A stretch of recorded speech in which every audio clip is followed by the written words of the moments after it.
Each year, Microsoft Research hosts hundreds of influential speakers from around the world, including leading scientists, renowned experts in technology, book authors, and leading academics, and makes videos of these lectures freely available.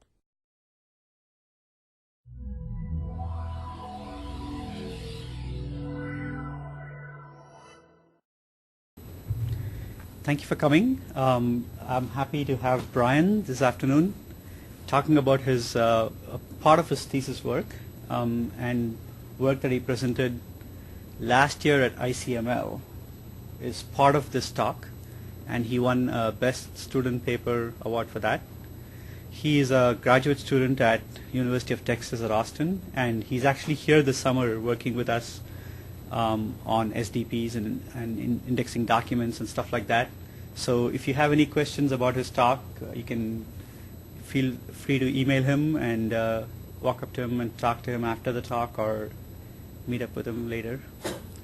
Brian? Thanks.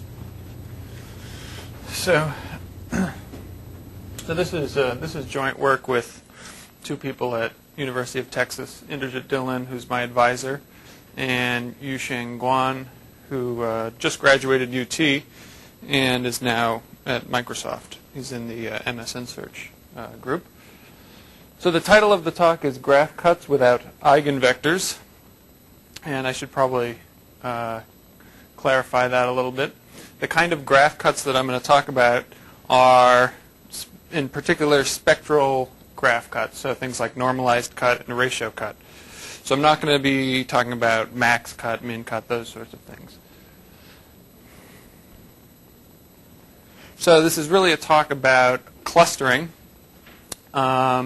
and I'm sure all of you are aware of clustering and how it's used in all sorts of different applications all throughout computer science and beyond. I can't put all the different applications of clustering, but here are a few. So for example, image segmentation, where we have an image and we want to segment it into parts, or social network analysis, or finding similar genes in gene networks and so forth. And the trend for a long time was to be looking a lot at the problem of clustering a set of vectors. So we assumed that the input was a set of vectors, and we wanted to cluster those vectors into clusters, and things like k-means, hierarchical, agglomerative methods, and so forth were developed for that problem. But now what we're starting to see a lot more of in the last few years is the problem of graph clustering. So here the input is in the form of a graph, and we want to cluster the nodes of the graph.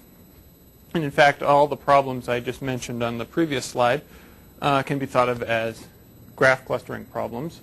So for example, in image segmentation, you take an image, you form a graph where every pixel is a node, and the edge weights in the graph are pixel affinity, and then the problem becomes, okay, partition this graph so that we can segment the image. So here's a couple of examples. So the first question is, okay, how do we, if we want to do graph clustering, how do we measure the quality of a graph clustering? And so the obvious thing that people have looked at is just minimizing the edge cut in the graph. So if you say you want to cluster a graph into two clusters, you just measure the sum of the links from the nodes in one cluster to the nodes in the other cluster.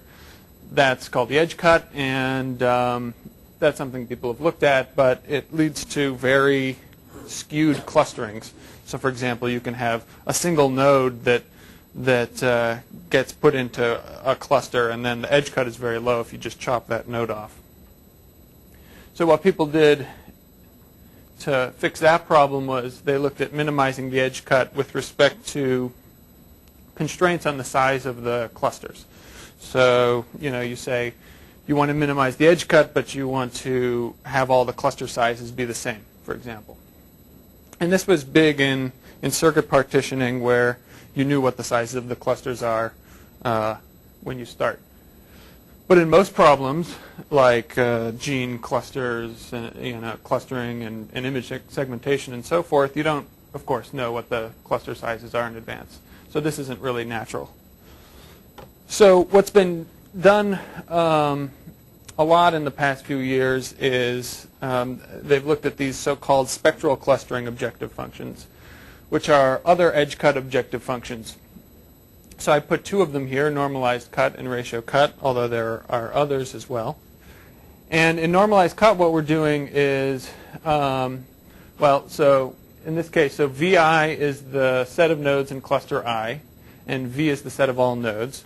So the links between VI and V minus VI, that's the cut between the nodes in VI and the remaining nodes of the graph. And the degree of VI is the sum of the degrees of the nodes in cluster I. So what normalized cut is doing is you're going to look at the cut between VI and the remaining nodes, but then you're going to divide by the degree of the cluster. And then you're going to sum that up over all clusters. And so in a sense, you're minimizing the edge cut, but also you're trying to keep the degrees of the clusters to be as high as possible. In ratio cut, we do something very similar, where we instead divide by the size of the cluster. So ratio cut seems to promote clusters that have fairly equal sizes to them. And there's other things like ratio association, where instead of minimizing the cut, you're looking at maximizing the within cluster links. And there's other objectives as well. But we'll focus mostly on normalized cut in this talk. And the reason for that is ratio cut, which, as I said, sometimes promotes equal sized clusters, can give some questionable clustering results on some graphs. So empirically, it's been observed that normalized cut seems to be really it's one of the more effective ways to measure the quality of a graph clustering. So the main method that's been used to optimize these graph clustering objective functions is based on spectral methods. So I don't want to say too much about these methods, but just to give a brief overview, what you do is, if say you want to minimize the normalized cut, you set this up as an optimization problem where you're looking for the optimal n by k cluster indicator matrix. So that's this binary matrix that says which cluster each node belongs to. And the problem is NP hard, so you relax the cluster indicator matrix to take on real values essentially, and that relaxation leads to the spectral relaxation. And so you can solve the relaxed problem optimally, and you can solve it by using eigenvectors of particular matrices. So in the case of the normalized cut objective, if you compute the k smallest eigenvectors of the normalized Laplacian matrix, that gives you the globally optimal solution to the relaxed problem for normalized cut. And for ratio cut, you compute the smallest eigenvectors of the unnormalized Laplacian matrix. And once you have that matrix, then you perform some sort of post-processing of those eigenvectors to go from that continuous solution to a discrete clustering. So these methods are very well studied at this point, and they work quite well for many different problems. The problem occurs when you have a very large graph, for example. Then computing many eigenvectors can be very prohibitive. So if you have like a 1,000,000 node graph or larger, computing eigenvectors can be quite expensive. So what I'll talk about is a much different way to optimize these clustering objectives.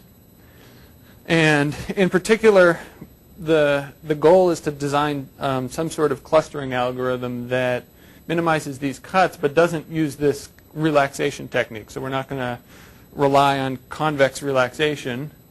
And the ultimate goal is, okay, we want to find an algorithm that outperforms the best spectral methods in terms of the cut value, the amount of memory overhead that we use, and the speed of the algorithm. And so to do that, we're going to use something called weighted kernel k-means. So, and what we'll see is that there's a very nice mathematical connection between these cut values, these cut objectives rather, and the weighted kernel k-means objective function. So the first thing we need to just review is the k-means algorithm, which most of you are probably familiar with.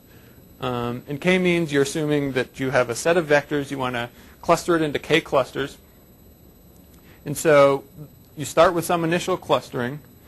You compute the centroids of that clustering. And then you repeat the following steps. For every vector, you find its the squared Euclidean distance of that vector to each centroid, and then you reassign that point to the nearest centroid, and then you update the you update those clusters, and then you update the means, and then you repeat that over and over again, and that can be shown to monotonically decrease the k-means objective function, and it can it converges to some local optimum. So it's been observed that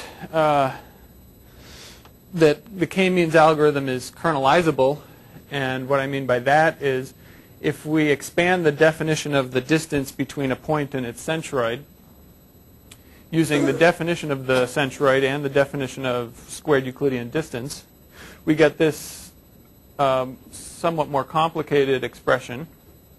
But the nice thing about this expression is that all the computation involving the data points AI are in terms of dot products. So we have AI.ai, aj.ai, aj.al.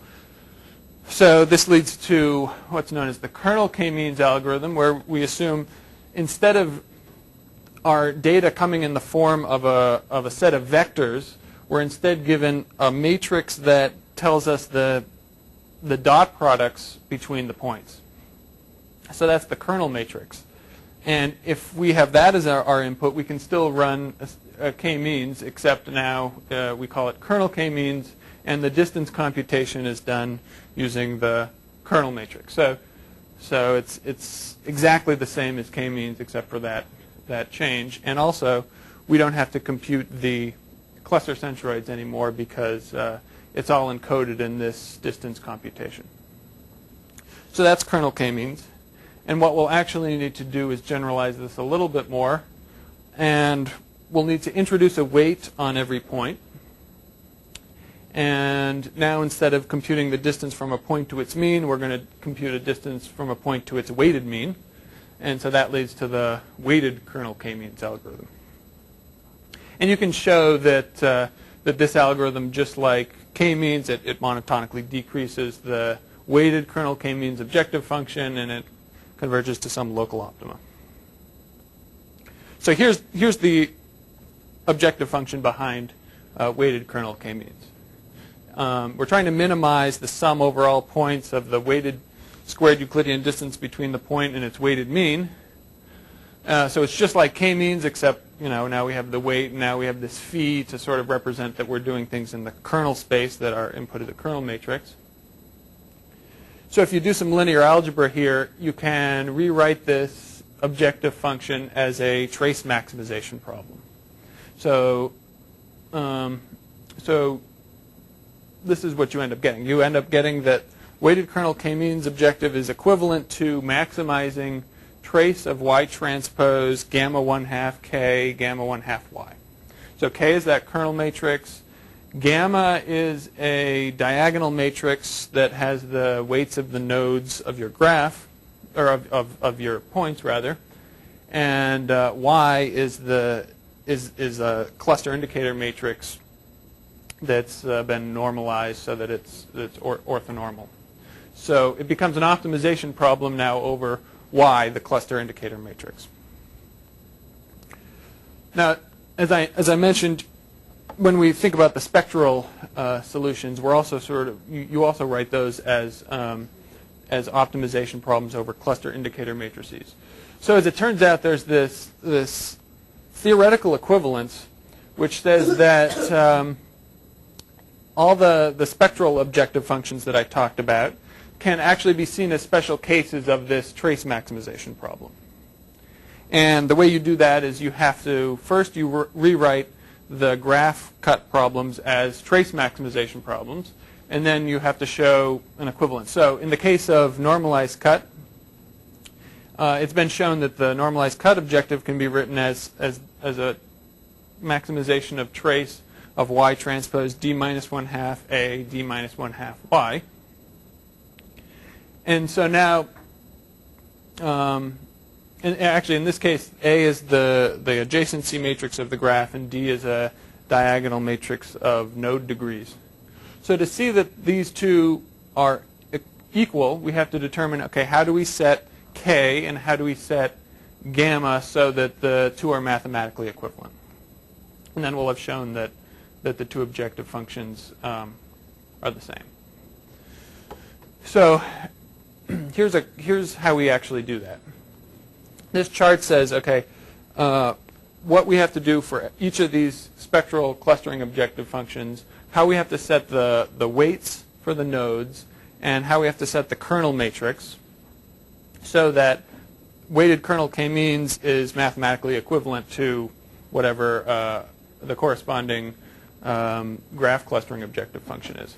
So in the case of normalized cut, we set the weights to be the degrees of the nodes. We set the kernel matrix to be what I've got up here. And then the two objectives are equivalent.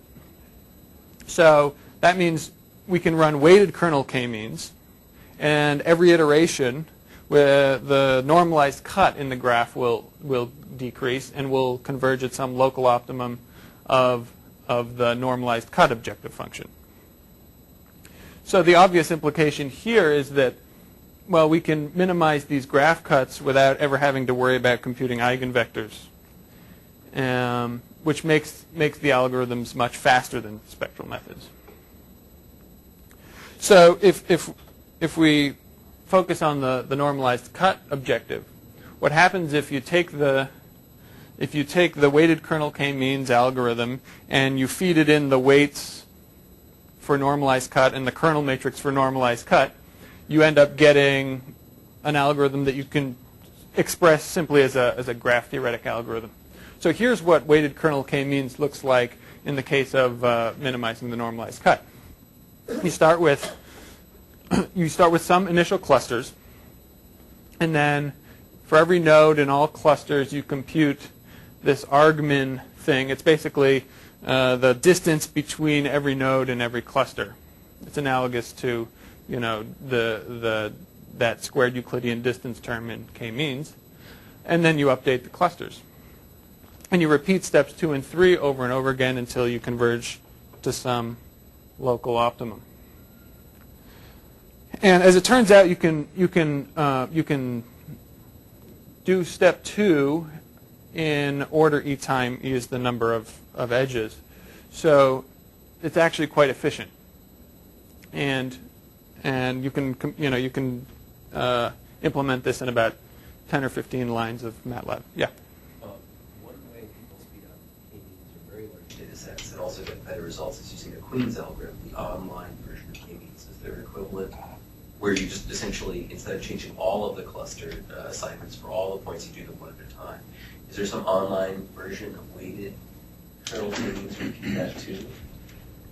So I'm actually not familiar with this. So it's the Queen's algorithm? McQueen's algorithm. Oh, yeah. Yeah, one at a time to optimize that way. Right.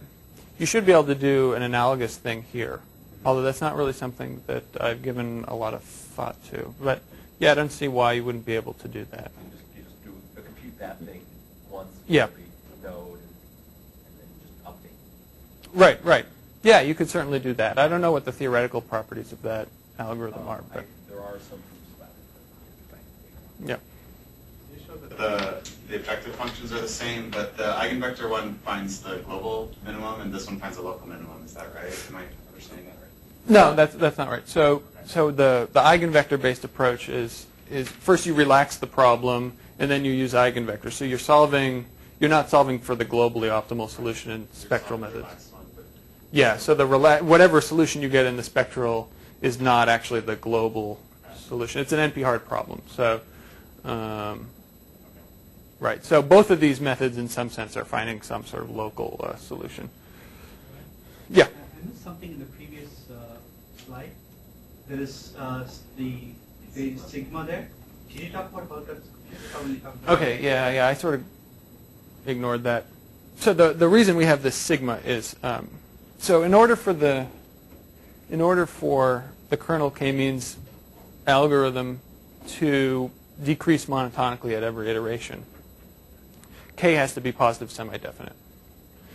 And essentially what that sigma term is doing is it's forcing positive semi-definiteness of the matrix. So if A, in ratio association, if A is just some arbitrary matrix, it may not be positive semi-definite. This says we have to increase the eigenvalues by sigma until it is positive semi-definite, and then we'll get a monotonic decrease of the objective function. So there's a number of tricky issues here, which I wasn't really going to go into too much, but I'll just say that what happens when you start increasing the diagonal is it brings points closer to the centroid that they're currently in, and it brings it farther away from the centroid that they're not in. So, so this diagonal, by increasing the diagonal, it actually empirically degrades the performance of the algorithm.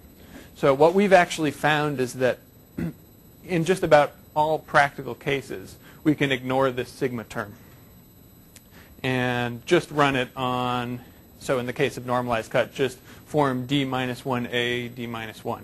And you don't get a theoretical guarantee that the algorithm will converge monotonically, but empirically it does. So,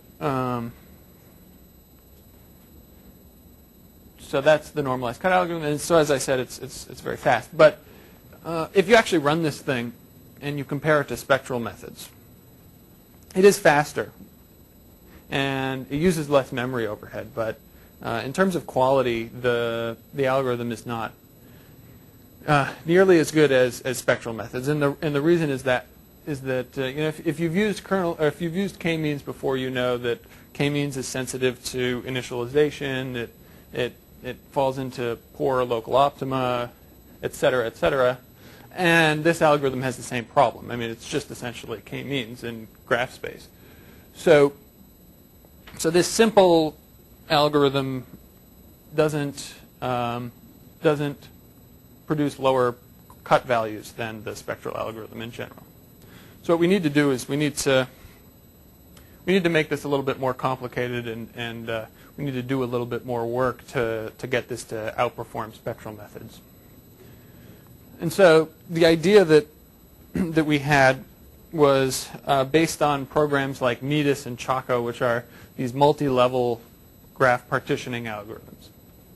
And the way these algorithms work is you start with your input graph, and you go through three phases. First, you go through a coarsening phase, so you shrink your graph level by level.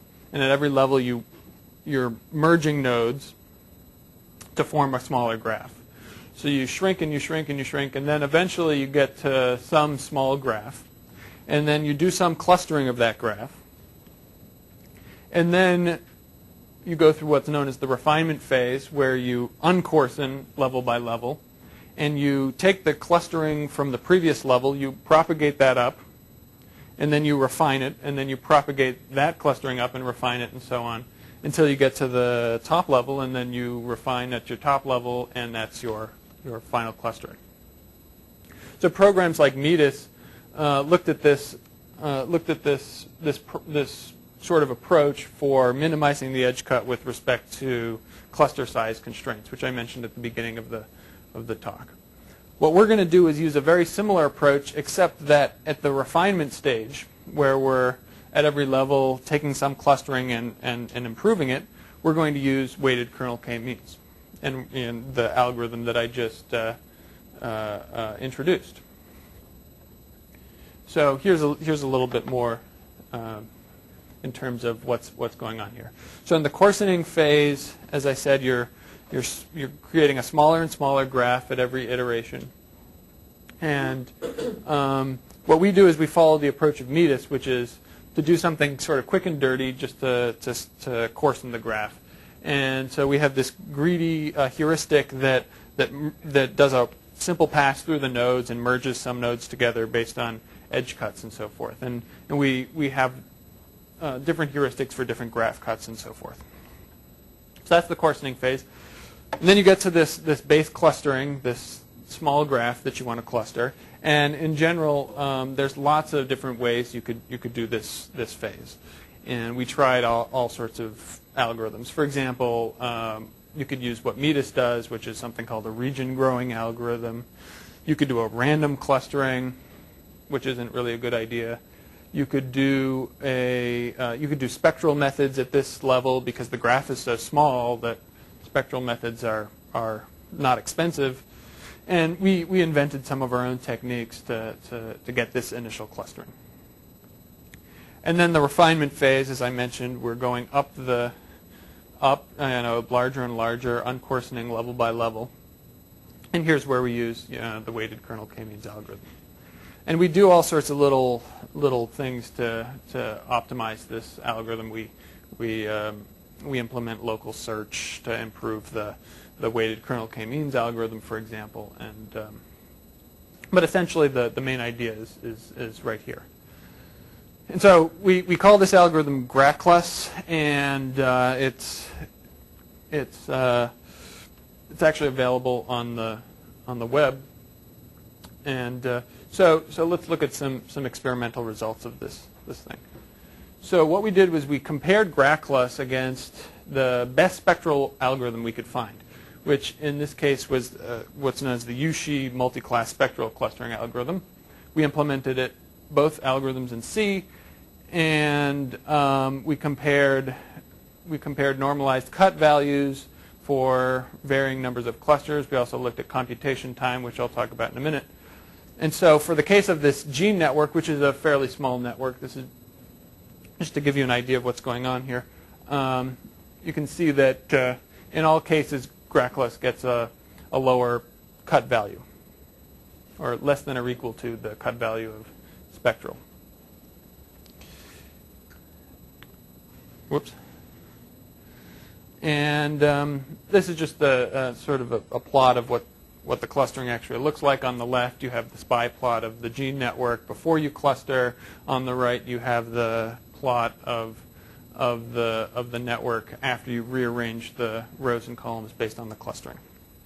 That sort of indicates, that the clusters are centered around the diagonal. And we had some biological interpretations, which I don't want to go into.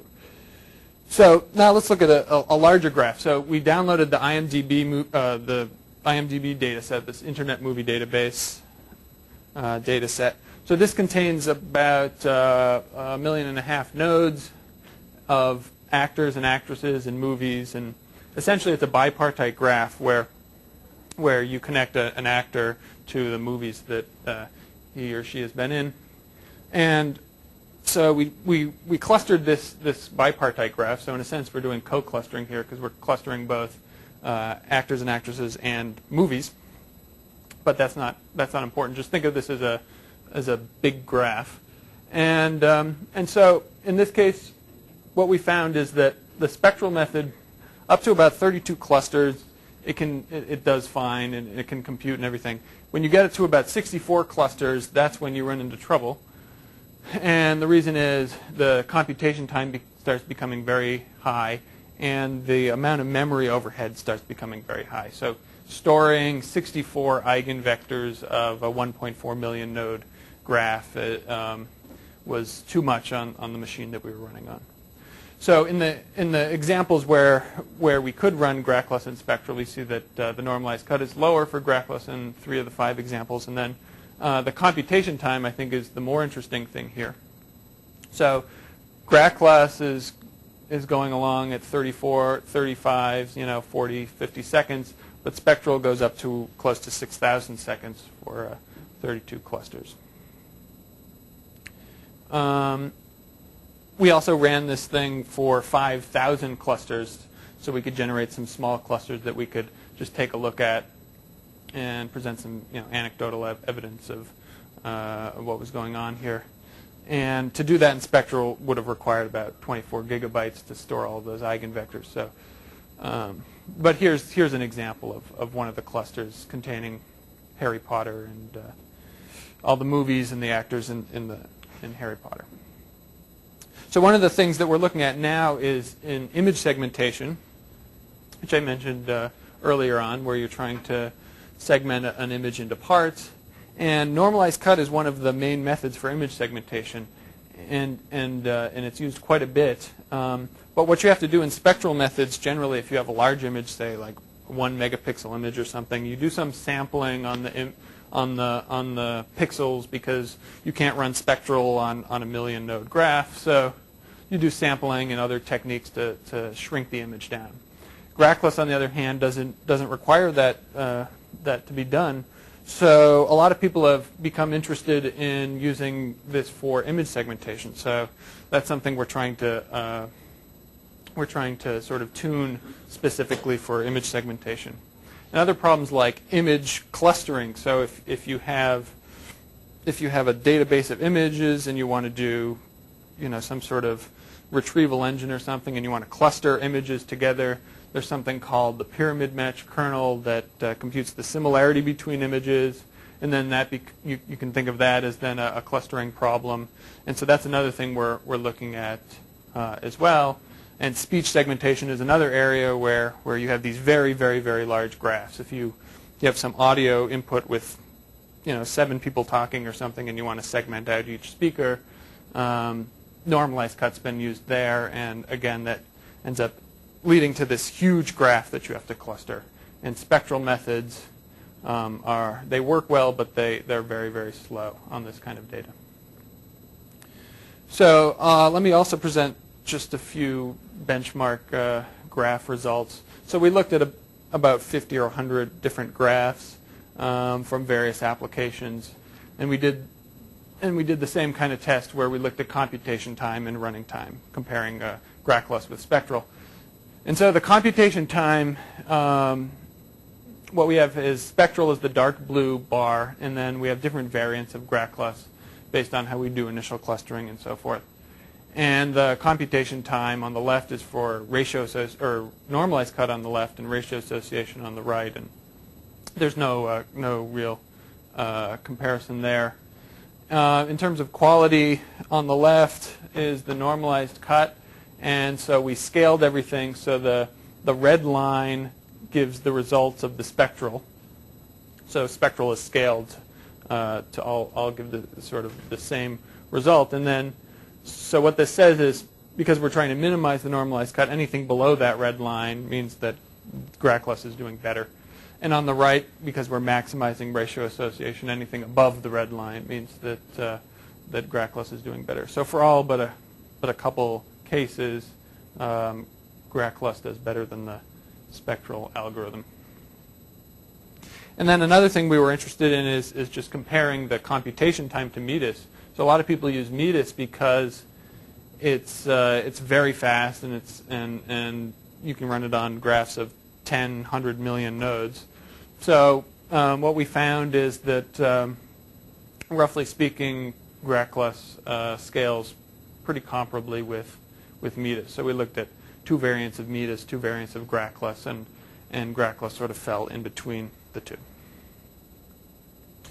So now I want to switch gears slightly and talk about semi-supervised clustering and how we can extend these results to semi-supervised clustering.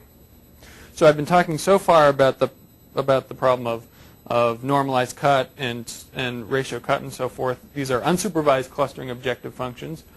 But in many cases, you might have information about your clusters that you want to exploit. And typically, this background information comes in the form of pairwise constraints. So you're given a list of pairs of points that should be in the same cluster. You're given a list of pairs of points that should be in different clusters. And you want to exploit that information to improve your clustering results. So a lot of work has been done on semi-supervised clustering. And one of the things that people do when they set up an objective function for semi-supervised clustering is they set it up as this 3-term objective function. So the first term is your unsupervised term. So in this case, it's the k-means objective. Second term is the term based on your must-link constraints. And the third term is your term based on your cannot-link constraints. So in this case, it says for every must-link constraint that we have, if they have the same cluster label, that's good. So we'll subtract from the objective function some weight. And for every cannot-link constraint that we have, if they have the same label, that's bad. So let's add to the objective function some weight. So this has been studied by a number of people, and it's a pretty, still pretty hot area of research. So what we were able to show is that in this case, this is a vector-based semi-supervised clustering objective, we were able to show that there's an analogous result to the one that I presented earlier, which is that this objective function can be seen as a special case of the weighted kernel k-means objective function. And in this case, we need to construct a matrix K that's essentially the sum of 2 matrices. One is the Gram matrix, which encodes the unsupervised information, and another is this matrix W that encodes our semi-supervision. And if we form that matrix and run weighted kernel k-means, we'll monotonically decrease this HMRF semi-supervised clustering objective function. Modulo the whole positive. This is even less likely to be positive. Right. That's true. You would have to make sure K is positive semi-definite here. Or not. I mean, you were saying that you sort of block that. Yeah. So again, it's the same problem, right? You can increase the diagonal to get that convergence guarantee or not. And in this case, again, we usually don't bother with just empirically it converges. So you can imagine also doing semi-supervised graph clustering, where you want to minimize an edge cut or something, and you also want to take into account these constraints.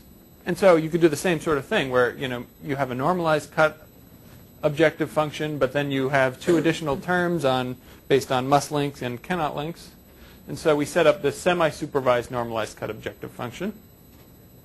And then we showed, again, that it can be seen as a special case of the weighted kernel k-means objective function. You just have to set the kernel matrix correctly. And again, it's the sum of these 2 terms. And we can do the same thing for semi-supervised ratio cut and semi-supervised ratio association. All these things generalize very well. And then sort of as a final thing, there's been some work on what's called spectral learning, which is a spectral-based approach to semi-supervised clustering. And it can be seen in the framework as taking a spectral relaxation to semi-supervised ratio cut. So here's what the actual semi-supervised clustering algorithm would look like. It's basically, as I said, you form the appropriate kernel, and then you run weighted kernel k-means. It's quite simple. You could imagine extending the multi-level algorithm to be able to do semi-supervised clustering. If you might want to do your coarsening phase, you might want to use some sort of information about those constraints that you have, but it shouldn't be too difficult to extend the multi-level approach. So to conclude, so I talked about the problem of minimizing graph cuts, and I looked at normalized cut in particular, but also other spectral clustering objectives. And we saw that the spectral methods can be prohibitive for very large graphs. And so I developed this equivalence between these spectral clustering objectives and the weighted kernel k-means objective, and that led to a simple k-means type of algorithm for minimizing the cuts. And then we embedded that into the multi-level algorithm, GRACLess, which uses weighted kernel k-means in its refinement. And we saw how this improves results as compared to spectral methods and in terms of quality, speed, and memory. And we also saw some extensions to semi-supervised clustering. So, thanks.